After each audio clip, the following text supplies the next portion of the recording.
All right, we're gonna have a little bit of fun. We're gonna actually keep this one simple. We have broken into lots, but I'm not putting it up on the screen this time. We might be talking about a few things. But this one is a little bit more about for those of you that know, I moved out of like the vendor space, what, 6, 7, 8 months ago? And went back into like well, in this case, manufacturing, high-tech, crazy fun manufacturing. So it's been an interesting change. But the other thing I like about it as well is it's been a refreshing change. And refreshing for a lot of the reasons that we're going to talk about. But before we do that, I'm going to let Charles introduce himself. Hello, Charles Valentine. I work at Boom Supersonic. Little story about how I got there. I actually retired last year and left Indeed and decided I was going to spend my time on a sailboat. 4 weeks in, I get a call, and it was from a person I know, and she goes, "Give me 5 minutes." And I said, "I don't want a job." And she goes, "Just give me 5 minutes." I answer the phone, and she says, "Supersonic." She said, "Carbon fiber supersonic jets with 3D printed parts." She says it really fast. And I'm like, "Okay, you got more than 5 minutes." And so that's 3 days later, I ended up working at Boom in Denver. So now I'm splitting my time back and forth. But I'm a father of 4, like to teach people to sail. I'm a teacher overall. That's how my career has gone. There's a picture up there in the middle of me teaching my son to put a new engine in his Subaru, which is the thing. And the next one is me teaching my daughter how to pick a lock. Pro tip, don't put a picture of you teaching your children how to pick a lock on Facebook. People don't appreciate it. And then ultimately, I'm the donkey, and this is at work. So that picture was taken by one of the dads at Philmont. I'm a scout leader for the past 18 years. One of our scouts twisted his ankle, couldn't carry his 45-pound pack, so I strapped his 45-pound pack on the back of my 65-pound pack and hiked about 20 miles that way. And so that's that picture. This is what I do at work. Also, like if something needs to be done, I jump in, roll up the sleeves, and help get it done. So I'm just generally the donkey. Good one of that. For those of you that probably know me, and this is the opening one, I'm also a Boom Supersonic. I actually report into Charles. I think my journey in pretty much have started in the basement of the old house in the whiskey room. Yeah, and it totally did. I mean, it was like, yeah, let's come over and talk. And standard conversation, whiskeys and supersonic carbon fiber lawn darts. How the hell can you say no to that? So you can't. I mean, it's as simple as that. So it was one of those. And for those of you that follow, I think on LinkedIn it was probably February or March time. I put a post out on LinkedIn that I'm done. I was done. I'm still obviously doing the Hillbilly Hit Squad stuff, way behind the scenes now because we've got a couple of other folks running most of that. But I was done chasing customers. I was done chasing them for payments. I was done running a bunch of that. I was bashing head against the brick wall. Obviously, still researching crazy things. I was telling a couple of folks out there, I gave them a preview. I'm out in the Middle East in 3 weeks' time? Yeah, 3 weeks' time, I think it is. And the Middle East in 3 weeks' time. And one of the crews coming out as well, and we were just talking about some of they're allowing me to do a live hack on stage. And they put no constraints on it either. So the first part of it is, for those of you that know like your old history, Lawrence of Arabia and back from there, camels are known as the ships of the desert. And so I'm hacking camels. And camels have got RFID chips in them, they've got pedometers, they've got all sorts of fun databases. And so I'm swapping the camels with, I think it's his lordships or the king or whatever the hell he is over there. I'm swapping his camels with a whole bunch of camels in the middle of bugfuck nowhere in China. So that'll be fun. And because you've hacked the camels of the desert, you also have to hack, the ships of the desert, I should say. You also have to hack the ships of the sea. So there will be some gratuitous screenshots and live stuff with some of their really nice prized possession super tankers, which I've renamed. I've got one of their super tankers now Freddie Mercury plays God Save the Queen on it. I managed to get the audio file into the middle of the engine room. We'll just leave it like that. It's kind of fun. I'm still the father to the 2 and specifically the 4-legged animals. I really wanted to bring Milo with me. He was with us yesterday when we broke into one of the other buildings. Geek, tinkerer, and obviously hacker. So yeah, me in a nutshell. So to the first and the earlier point, why this? Why Boom? Why look at doing this? And for those of you that know me, it's all about doing something different. It's all about change. It's all about trying to affect change. And for a number of years, having stood on the vendor side, going, how do we change our approach there? How do we effectively communicate with leadership? Danny and I are starting up another podcast next week or two, and it's all about my bloody inbox, specifically the spam folder. And so it's like, okay, I can't affect change that way from the outside. Can we affect change from the inside? So rather than throwing rocks out, let's actually come inside and see if we can affect change by the vendors that approach us. And so that was part of my logic for it. The other part of it, again, for those of you who know the history, I might have a little bit of a history in airplanes. So being able to affect change that way. In other words, rather than telling the industry, hey, you've got problems and you've got challenges, why not show people a better and a different way of doing it? So the whole idea with the supersonic lawn dart, a little bit kind of tongue-in-cheek, but very much a way of going, rather than just saying something, let's prove it and let's show it. And I think that goes to a lot of us as we go through our researches, as we do a lot of the stuff that we do. Leading by just talking is nothing. Leading by example and leading by actually showing and demonstrating that change is possible, and hanging out with Charles and being able to do that is absolutely the reason and the mission. It's kind of cool, it's kind of fun. And I'm 6-7 months in, and I'm still getting paid, which is rather nice. I think we got paid last night. I looked at the bank account, I'm like, shit, I got money. They're still paying me. It's kind of fun. So I mean, that's the logic for me for doing this, which means a different approach. It means, again, it's tough because having worked on the corporate side in previous organizations and having seen the silos and been part of the silos, and unfortunately probably in some ways been responsible for some of those silos. The difference is now is, again, from Charles's standpoint and from working for him, it's a very, very different approach. It isn't, hey, I've got my little way of doing it and I'm going to impose it upon you. It's very much a case of how do we do things? And not how do we rush in and do things.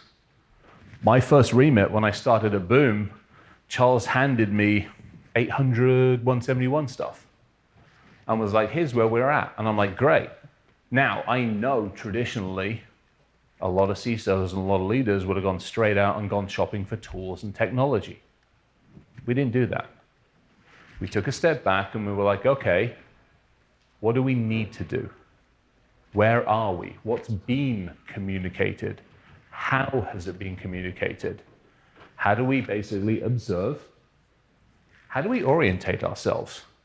Not just as security people, but how do we do it with legal and compliance and the people team? Still bash my head on that one. How do we do it with these teams? Not to these teams or against these teams, but with these teams. You've done an amazing thing there, because when I walked in, my desk, I can literally reach across and poke the guy that's leading the software team. I'm working inside the IT team. Our engineering team are from here to that first set of tables. And we talk. And we communicate. And it really is down to the people. So, thoughts on that? When I first joined Boom, immediately engineers came to me that had a history at Lockheed Martin and other places like that, and told me what they didn't want from security. They told me the stories, the security horror stories from those places.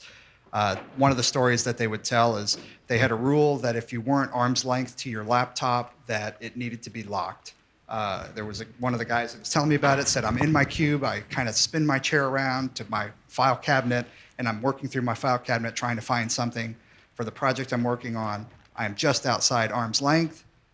One of the internal auditors comes by, sees him, writes him up. He gets a talking to by his manager and HR and has to explain that. And he's like, I don't want to support security. And my immediate response to him is like, that's not how we're going to do security. We're going to do it. We're going to put security in place that makes things easier to use, better to use, and works for us. And we're going to talk to you and listen. And that's been a big part of the boot up of security at Boom, is to just make things better day to day. When we put in tools like Okta, we put in passwordless technologies. We just make it easier to log in. So we're watching how many MFA requests are we sending? How often do we need to do that? And working on the tuning to make sure we're not annoying people, even though we're putting more security in place. So I'm going to add on to that one. Yesterday, or day before yesterday. What are we on today? Thursday, Tuesday, we officially launched the awareness training program. Now I say officially because about 2 weeks before we'd unfortunately accidentally launched the bloody thing, because we'd gotten the training program hooked up to Okta, and Okta was like, oh, here, I'm going to give you all of the people, and the awareness program was like, oh, brilliant, I'm going to tell everybody about it.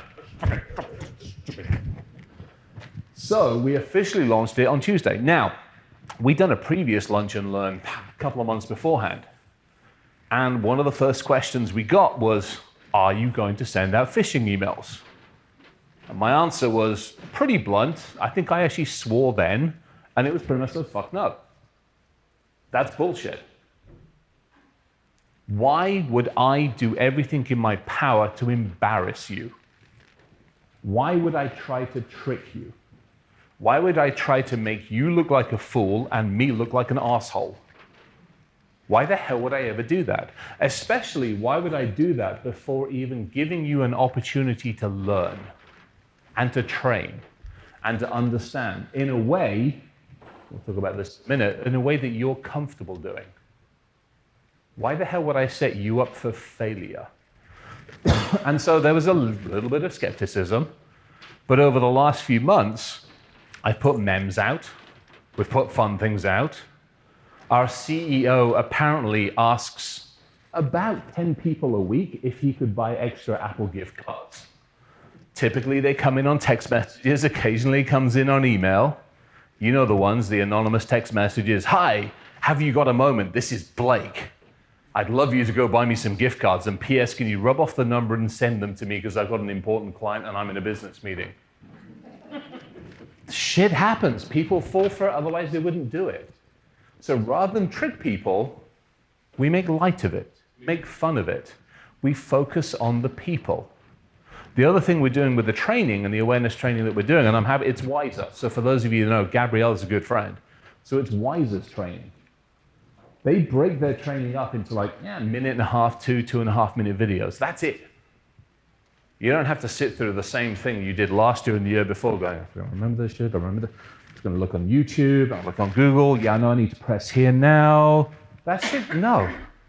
That doesn't work. And we do them monthly. A fun video. But we're not only just doing them for work, it's helping the kids. It's helping the parents, the grandparents, the guardians. It's helping everybody around that person. And it's focusing on the human. And we're going to put the processes in place. I mean, yesterday we were talking about processes. And I mean, we were talking about, for those of you, how many of you remember, this is going back into the gray hair days, how many of you remember the 10 commandments of information technology that were built like donkeys years ago? And they became the 10 commandments of information security. Then they became the 10 commandments of ethics. We're going to use those inside our policies because it's a human thing. It gets people thinking. I have thoughts on that. When I was at Indeed, we decided to buy an awareness platform, and normally for that, it was about $30,000. Wasn't very much spend for a company that makes billions in revenue. And so we were kind of questioning whether or not it made sense to do an A/B test. Ultimately decided to do that, and so we ran 2 top vendors. I won't name them, but you would recognize them. And we got 100 people randomly from the HR department, and sent 50 to one sort of training and 50 to the other online training. There was a pre-test and a post-test. Everybody scored about 80s on the pre-test. One particular vendor, the post-test, after they did the training, 65s across the board. The other one, they went up a little bit.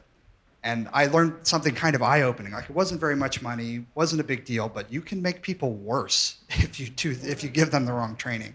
Significantly worse. Like, for some reason, they went through that training and started questioning the things that they already knew. So highly encourage A/B testing, highly encourage like making sure that your training is effective and getting what you want. Now, the other part of this is it's not just an internal conversation. This is where we start to look at our partners and our vendors and our suppliers and our third parties. And I don't want to call them vendors and suppliers because they are partners for two different reasons. We have the ones that are helping to build that lawn dart. Those are certainly partners, and some of them know a hell of a lot more than we do. So we learn from them just as much as they're learning and working with us. That, we have accountability. We have responsibilities. We have deadlines. We have all sorts of interesting stuff that comes out of it. But then we get to the information security part of the world. And as we all know, unfortunately, in many cases, that accountability word doesn't hold much weight. So the nice thing, honestly, about being the CISO, and the nice thing about being in the position that Charles has put me in, is I get to ask the awkward questions to the vendors. And we get to choose partners that we want to work with. So it's another one of those that we're not going to go out and choose the tier 1 or the tier 2 or even the tier 10, because most of them, unfortunately, don't stand behind what they do. Not as effectively as we would want them to. This is where we're working, in some cases, with smaller partners. We're working with folks who are a little more dynamic, who care. And when things go wrong, and we have these conversations up front, when things go wrong, because they will, they always do, they're beside you. They're not playing the blame game, just the same as we don't. When shit goes wrong inside the organization, it's like, all right, all hands on deck, what do we need to do? How do we solve this? Not, well, it's their fault, or it's somebody else's fault, or it's the network team's fault, or whatever the hell it is. It's how do we solve things? So as we start looking at partners and vendors, that's what we're looking for. We want somebody to come and go, hey, I got your back. I got your back when the worst things happen. I got your back when it's good. And a golf outing and a steak dinner isn't going to fix that. So just one of those things that's kind of a nice thing to do. I'm going to add to this one, which is very much this. Yeah. We laugh and we giggle, but you know what? We still buy the shit. Why would we buy something from somebody who's going to lie to us? Why would we even let them in the front freaking door? The way we change our environment is by voting with our checkbooks. Where are you going to put your money? You're going to put it back in somebody that keeps telling you it's hacker-proof or it's safe and secure or 100% guaranteed? The word protect, I can protect you. Bullshit. You might be able to protect me from everything you know today. Tomorrow, all bets are off. And so this is one of those things, again, from an ethics and a morals side of the world. How do you choose who comes in that front door? How do you choose as an organization what your messaging is going to be to CISOs and to leadership and to organizations? How many of you can honestly say that you've sat down at a meeting and you've been truthful and honest? Hey, I got a pretty good tool. It's kind of good. Breaks every now and again. We're still working on a whole bunch of the shit behind the scenes like fucking ducks. Looks cool, but we're paddling like idiots behind it. But you know what? We'll work with you on it. I love that kind of a conversation, but I don't get it. Hey, our thing is quantum proof and safe and AI particular and has bells, whistles, and is powered by unicorn farts. And it's better than everybody else's, and I've got people to prove it. Bullshit. So this is a big one to me. I don't know, thoughts on that? On any of that? I mean, ultimately, as security practitioners, we have to gain the confidence and then trust of our organization. We want people, when they make a mistake, to tell us and not be scared that they're going to be punished. And I think this has to be true for our vendors also. When a mistake is made, they have to tell us, and so we can talk about it and mitigate the risks. I see there's too much talk about, honestly, hiding breaches. We saw what was going on with Uber recently. Yeah. Like, I think it's really important that we're sharing what's actually going on with each other, and I'm encouraged to see that happening more. But I think it goes for the vendors and internally. Yeah, absolutely. And I think it's, to this point as well, we're beholden to an audit committee, to a board of directors, to a CFO, and to an entire organization that looks at us and goes, hey, you told us this. And this is where it kind of gets interesting as well. I've got in fact, here, the next slide. This is one that we need to be better on. For those of you that follow, Danny and I did the Dr. Dark Web series for a short period of time with the Cyber Cisco folks. That's now ended. But one of the fun things that seemed to get most people riled up in a good way was we did the top 10. And it was the top 10 things to ask your MSSP, the top 10 things to ask anybody that says they do quantum or they do AI, the top things to ask your endpoint vendor, the top things to ask anybody that's going to do a pen test for you. And we started putting together, but we never finished it. So actually, quick show of hands, how many of you here would be interested in seeing those lists? Okay, all right, everybody, got it. Hint taken, will happen. So I'm either going to chuck them up on LinkedIn, or I'll do them with Danny, or I'll figure a way of getting them out one by one, and then somehow or other we'll put it in some place where everybody can find the ready things. So, because to me it all comes down, it behooves us to also ask questions and to educate the business in what questions they should be asking us. It was a perfect conversation. I remember, so I started when the hell did I start? Was it March, April? Whenever it was. It's all running together, isn't it? Yeah. I started, and it wasn't long after I started that we had the first board meeting. And I won't forget the question. It was like, hey, can you protect us? You're here to protect us. I'm like, no, I'm not. And if we ever promise that, fire me. And then the question then became one of, okay, well, what can we do? How can we do it? How do we measure risk? How do we measure effectiveness? NIST cybersecurity framework, it's idiot-proof. Literally idiot-proof. And I love it. It's simple and it works. But then the questions became from the board, which were fantastic, which is, okay, how do we see progress? What are those key indicators that help us understand what the hell you're doing? And so we started to dig into it. Some of it came down to awareness. How do we train our people? Some of it came down to what eyes do we have on our own environment? How many of you here that are either responsible for your own organizations or have clients responsible can put your hand on your heart and say, I know where all of my assets are? Yeah, exactly. None of them. And yet, that's step one. Information Security 101, what do you have? Where is it? What's it doing? And how the smeg do I try to protect it? If we don't know that, we shouldn't be doing anything else. If we haven't figured that shit out, we don't get to buy all the fancy toys. We don't get to go golfing or get steak dinners, and we don't get to get, $200 when we pass go. Yet we've forgotten that. So this comes down to ask more questions. This comes down to the very, very simple basics. Things that we need to remember. And again, the nice thing about being on the inside as the CISO is I get to live this. I get to say, hey, we're not going shopping for any more toys because I got to have eyes in my environment. I need to understand what the hell I've got. Because if I can't understand what I've got, I can't go to the business and then tell them how risky what we have is, especially where it is. And that's everything from systems, but more importantly, data.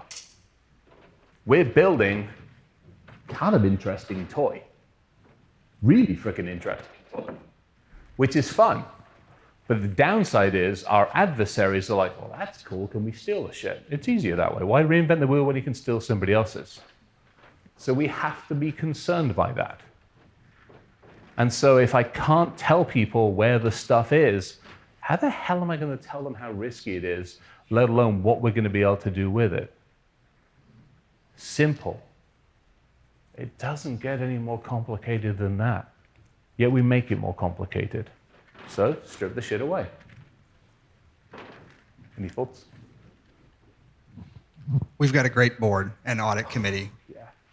If you aren't talking with senior management and executives and explaining what's going on in business terms, do that. Start making your plans, start talking to your peers, get in front of them. This first meeting Chris was just talking about was maybe 5 or 10 minutes of kind of a quick cyber update. It was the first one that we did. At the end of the meeting, they said, we want an hour next time. And so we prepared an hour of content and it was about 30 minutes of content, 30 minutes of questions. Yeah. Had an absolutely amazing talk. These boards, they know, because the SEC is starting to require it, that they have to get good at cyber. They have to understand that risk. And they're inquisitive and interested and helping us turn these conversations into business terms. One of the things that Chris did that I thought was amazing is you need somebody looking at your environment. He wasn't calling it an MSSP. He said, we need 24/7 eyes. We sleep sometimes and don't know what's going on. We need somebody looking at things while we're not there. Just changing the conversation a little bit into what is the business outcome and not what is the suite of tools that we need to buy is an important first step in those conversations to just make them go well. And I think to a large extent that's happened. We're getting great feedback from the board, and we're being asked back, which is always a good sign.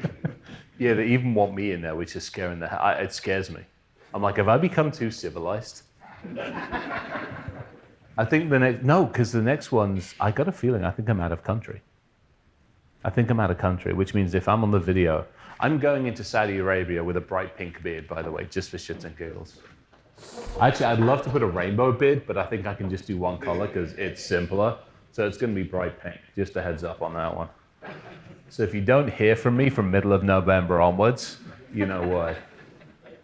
And I'm probably going to be wearing the kilt as well.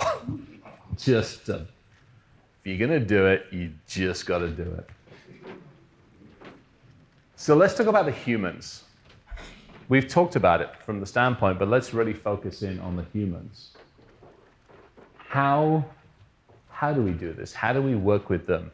How do we put them first? Especially when I've got 7,000 vendors telling me that their solution can solve all my problems, and now we don't need to worry about those people that much. How do we explain that to an advisory board or a board of directors? How do we explain that to a CFO? How do we do it to an organization that wants to be a little bit more corporate, but we know, because let's face it, we're all social engineers, that a little bit of humor goes a hell of a long way. How do we actually educate rather than tell? It's a big, big difference. And so these are the areas, and these are some of the things that we've been trying to work our way through.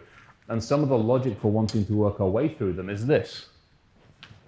These are 2022's numbers. We got just over 5 billion people online out of a population of the globe, 7.89 or 7.98, whatever the hell it is. These slides, I'll make sure these are available. I think A, is being recorded, and B, I'll get them out to anybody that wants a copy of them, and C, I'll probably put them up on LinkedIn. If we take a standard bell curve, because we all know the standard bell curve works not, roundabout, and I'm being nice, roundabout 15% have an idea of security. I'm trying to be nice, I'm trying to be civilized, it's probably closer to 1.5%. But I'm trying to think nice about my fellow human, at least until the next one. 70% are sheeple. Let's be as nice as we possibly can. 70% of us will still follow somebody, often off the edge of the bloody cliff. I know we do this because we still buy technology that promises, beyond the wealth of avarice, to protect us. We still buy CloudStrike. We still buy... What the hell's the other one? What's the stupid one with the bird? That is CloudStrike, isn't it? No. What's the stupid one with the bird? It is Twitter, yeah. That is a stupid one with a bird. I got one word for that. Well done, Mudge. Actually, 3 words. Well done, Mudge. And let's be honest, 15% or more are thinking 1, 2, 3, 4, 5, 6, or as the White House told us, 111111 is a perfectly acceptable password. Now, the sophisticated ones who are probably somewhat in that extra 15% add 7, 8, and 9 onto the end, because they're the clever ones. Or the news, you talk about the news article, that was freaking fantastic. Pizza 123. Yeah. These passwords are just silly. We had a recent, we had a marketing person leave, and I looked at this machine, and I'm like, wow, there's 4 GPUs in this thing. That could be fun. And so we kicked off Kali Linux on it, and went after our internal passwords for a few hours and had fun. And passwords come out the first time you do it. One of the interesting things, just back to an earlier slide, is that immediately I was asked who had these passwords by very senior executives, and I was like, nope, not telling. We haven't taught people. We're just going to tell them. We're going to force the reset, and we did that. And so once we get through the training, then maybe we'll tell. But in the first ones, people use passwords that they've probably been using their whole career, and that's always worked for them. And things like Pizza 123 show up. Yeah. And for those of you that wonder, Pizza 123 is in the news. Feel free to Google it and then just bash your head against the table for 30 seconds. It's pretty much about what the rest of us did. So as far as the people thing, again, we have a choice. We can follow the way of doing things and test people and humiliate them and then send them back through more testing. And we all know how effective that works because we've been talking about passwords since, well, pretty much day 2 of the internet. Actually, day 2 of anybody actually starting a freaking computer. Day 1, hey, let's use a user ID. Day 2, we need a password. Day 3, motherfuckers, we need more passwords. And we're 30, 40 years on from that, and we're still having the same challenges. So it's something that's here to stay because I would argue we've not approached a lot of it effectively. We've taken the humans out of it, and we, let's face it, unfortunately, as security, have kind of blamed everybody. There is a distinct possibility I have stood up on stage over my life and blamed humans, blamed users, blamed my mother, probably blamed my grandmother, and everybody else around it. But very rarely have we taken a step back and gone, what can we do differently? How can we change the message? How do we have the conversation? How do we roll out something like Okta in, how short a time did you get Okta rolled out in? 1 week. Yeah. 100% adoption. Rolled out across the freaking enterprise, the entire organization. Done. Thank you very much. Apart from the fact it did try to eat my awareness training system. Probably it's Gabrielle's. I'm blaming him. It's easier. But we have a choice. We have a choice to have these conversations in a very civilized and well-meaning manner, or we have a choice to blame Jar Jar Binks. And this is what I love about this. Again, being the CISO, I get to make those choices. I get to put stuff like this up on the screen and go, hey, that's your computer on the internet. And if you look at the back of my phone, I don't have my phone with me, I think it's in my bag, there's a sticker online, buy some, they're cool. It simply says, do not pet the fluffy cows. For those of you that have ever been through Yellowstone or have ever lived in an agricultural area and you watch city folk stop and try to pet the buffalo and the bear, yeah, look, it's pretty. You muppet. Of course it's going to do that. But that sticker alone gets people thinking. It makes you question reality in the physical world. Now all we have to do is make them think about the same thing in the digital world. So you add humor in. When Blake gets, when somebody gets another Blake message, hey, I need Apple Cards, I put it on the global Slack channel, the group Slack channel, and go, hey, guess what? We're off again. P.S. Blake doesn't need any more gift cards. And we do it in a language that everybody else understands. We do it in a way, as it says, really, where language counts. when we talk about security to the business, we talk about risk. We put it in technology. And what Charles didn't say is that second time when we spent an hour, we were actually, to his point, we were there for an hour. We did over 100, and it was way over 100 slides. Way over 100 slides before we went to the board. And to be very honest, it was a pain in the freaking arse. But long term, it was worth it. Because we got the context, we got the language, we worked with the CFO, we worked with the advisory team, we worked with others to hone the language to what they were looking for. And I want you to talk about a bunch of this, but before you do, there's one thing that I really loved. The first and the second time we turned up at the advisory team, some of the advisors and some of the board members obviously sit on other boards in the security space and everything else. So they came to our first board and probably the second one going, well, we've done it like this everywhere else. What I'm really looking forward to now is they're going to go back to their other teams and go, these assholes have got shit right. Why the hell aren't you doing it that way? Yes. We change. We change through language. We change through demonstration. So I don't know, go for it. One of the important things about having this conversation with your senior management team and ultimately your board is to find out what do they want to know? What is it that they need to know? What do they see? What are they talking to their peers about? And really going after that. And we got an excellent education from one of the board members about what they need to see. That it isn't just self-assessment. They need to see external. They're managing risk. That's what the board does. They're trying to understand the risk of the company and make sure that you're doing the right things. They're not trying to micromanage you. So it was really useful to just talk through like what sorts of things they wanted to see. What are things that they're used to seeing in their career? Why those are or aren't good things to continue to look at, like how many hack attempts per day, or the things that we've all shown that are kind of useless, and starting to lay out that path of what we could be looking at. Like, how do you actually look at risk in a business? What's an appropriate risk to take? And then ultimately putting it all in business terms.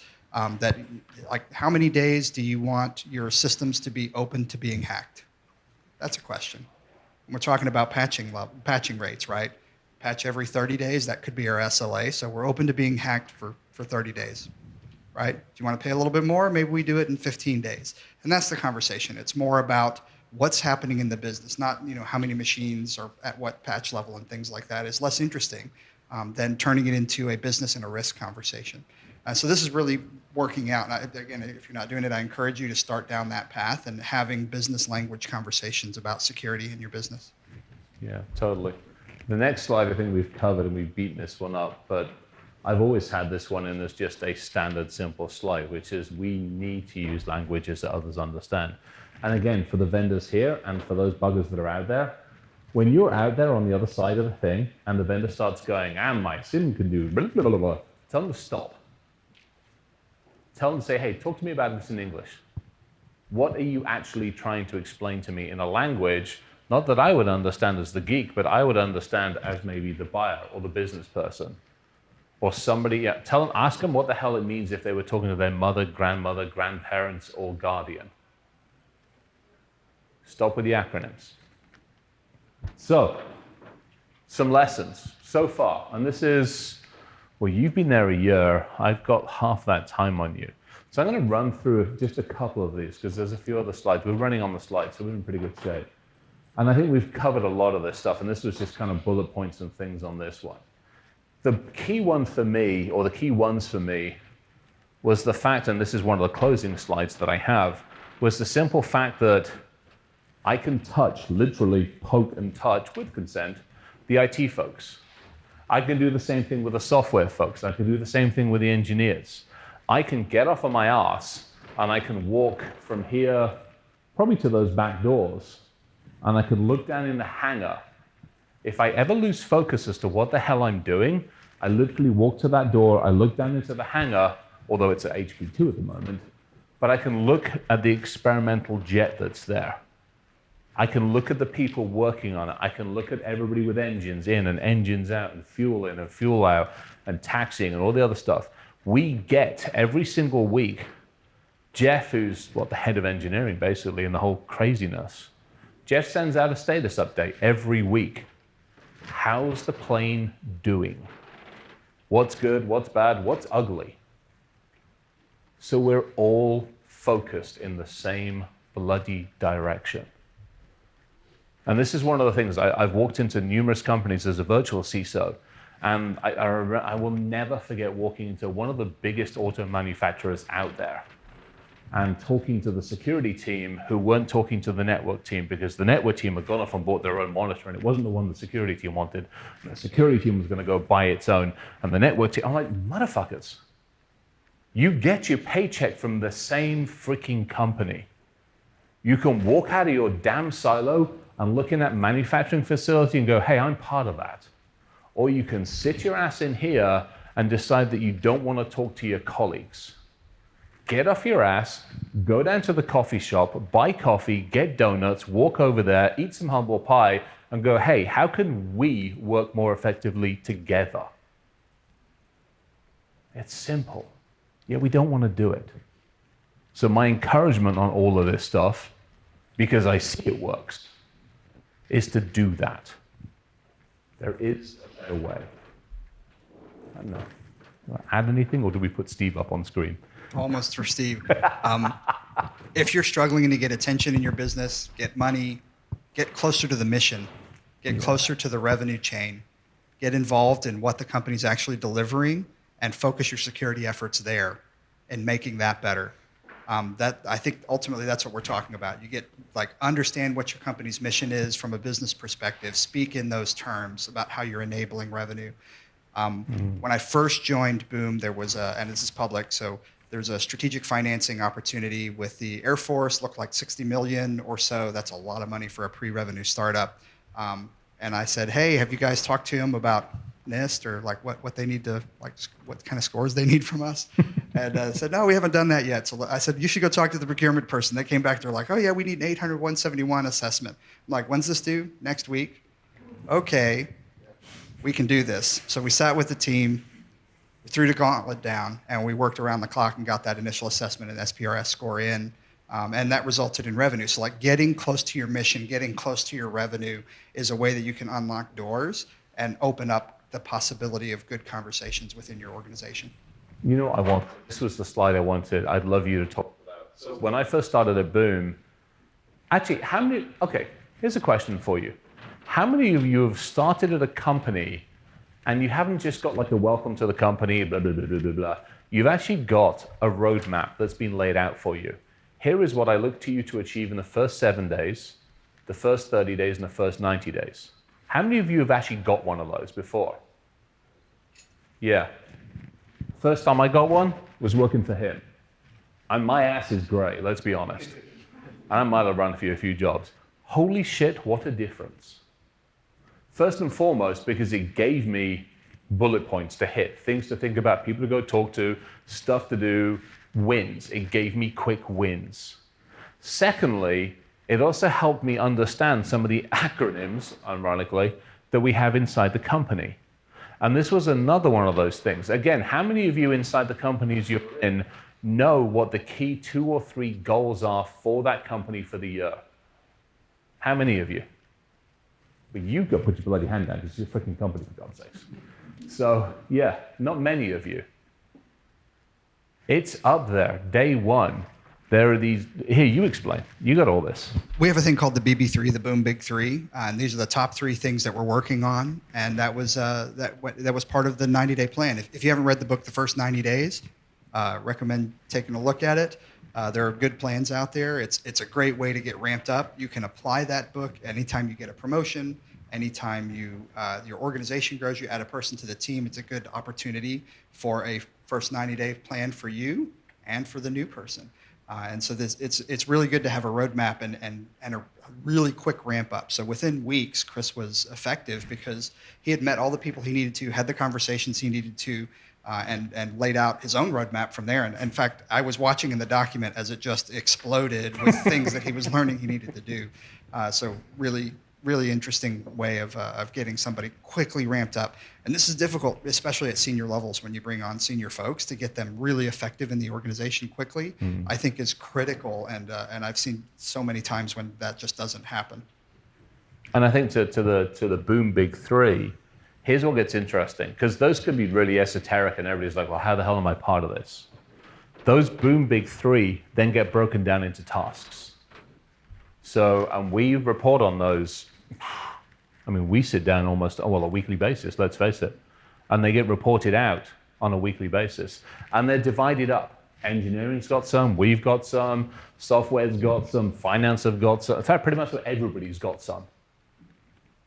So everybody knows what the hell they're doing and why.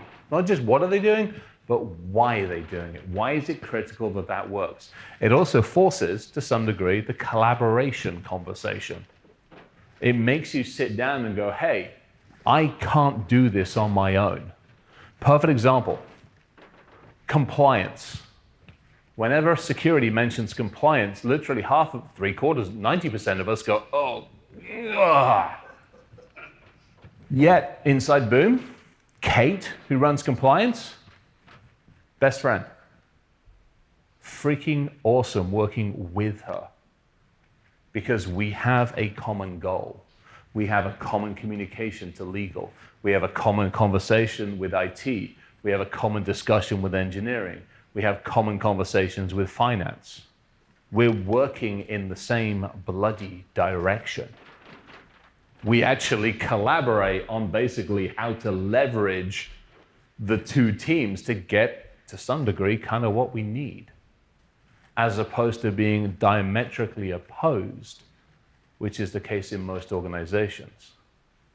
And the other thing that comes into this one too, which is where this next slide comes in, you said with an air of authority, there we go.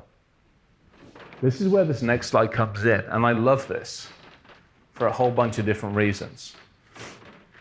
When Charles and I were talking about me going into Boom, we talked about reporting structure. As a CISO, reporting structure is kind of important because you want to get shit done, especially me. I want to do things. I'm not going to sit and go, well, that was fun. No, shit gets done. Depending upon how you report and where you report, often has been the case, depends on how effective you can be. Charles was like, hey, we report into the CFO. And I'm like, oh, fuck. Not only do we report into the CFO, we report into the CFO whose previous organization was one of those big, stoic manufacturing companies where everybody had their tiers and everybody had their layers, and God forbids you step out of layer or tier, or if you ask a question, you're toast. That's where he came out of. That is our CFO. He learned, he listened, he actually sat down and said, I don't understand fully how security works. Now, let's face it, a lot of us have been like, oh, whatever. No, you sit down, you get on a whiteboard, and you spend time with him. You did a crazy, amazing job before I even freaking showed up, for crying out loud, basically softening him up without beating him up. Put that one out there. So that's Steve. That's our CFO. He is, as you can see, lockpicking. First time he's ever done it, I think. First time. Yeah. So we have lockpicks sitting out on the desk, and we have locks sitting out on the desk, and they keep expanding. The locks are having sex. We keep getting more of the damn things. So it's kind of fun. And yet he's sitting there. He's joining in. He's part of it. So again, this is one of those things where, and oftentimes our preconceived notions are wrong, or even if they're right, there's a way of going, all right, how do we make this work? How can we have a conversation that he is comfortable with? So a lot of stuff on that one. I like that one. I'm going to run through this one, or we're going to run through this one quickly. Soft skills. Communication, cooperation, coordination, collaboration. I kidnapped this screen from the internet because it's good and it explains everything. You can turn around and say, hey, I communicate and I cooperate. Well, the simple fact is, even if you're cooperating, you're still in your sodding silo. You're still doing individual things. So then you move, as it says, to the coordination part of it. which means, hey, we might actually be doing the same stuff in a similar direction. We have kind of shared objectives, but maybe I still have my own agenda. How many of you would say you have a joint approach and mutual objectives inside your organizations that you all adhere to? It's tough. And if you're like, crap, our company's too big, then start with your own team. Start with the IT and the InfoSec team. Start making friends and going, how can I move it from simply, I'm going to stick my head out of my silo, to, hey, we're going to work on this shit together. So, in closing, we'll keep this simple because we are running up against time on this one. In closing, this is fun. I'm back in the aerospace industry, legally.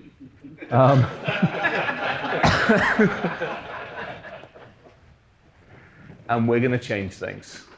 And what I would love to do is keep coming back every now and again, Charles and I, or maybe Kate and Charles and I, or maybe you leave me alone and just Kate and you just come up, or whatever the hell it is.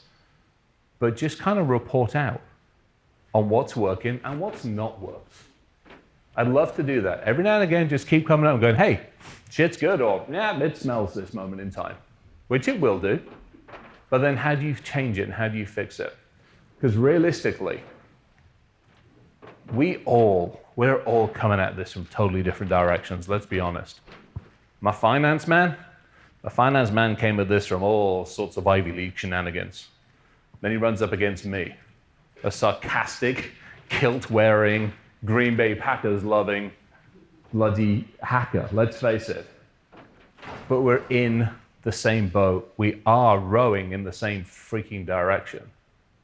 And that's really what I want everybody to try and take away from this, is there are better ways, and the nice thing about it is you can affect change. Now, it takes more than just one person. It takes the team. It takes having somebody in the leadership position to be able to do that as well. So for that, pretty damn thankful. All right.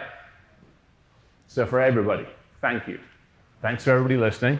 Hope this was useful. I get to hang out here for the rest of the day. Charles is here for the rest of the day. If you need to, ask him how the hell he puts up with me. That's probably like the secret to life, universe, and everything right there. So let's do it. Let's actually freaking change things. Please. I'm done with doing the same things the same ways. I'm very fortunate that I get to change things. So again, hopefully we get to come back every now and again and go, hey, here's how we're doing. So with that, my thanks. Thank you very, very much. Appreciated everybody. Thank you. Charles, thank you. Thanks, Chris.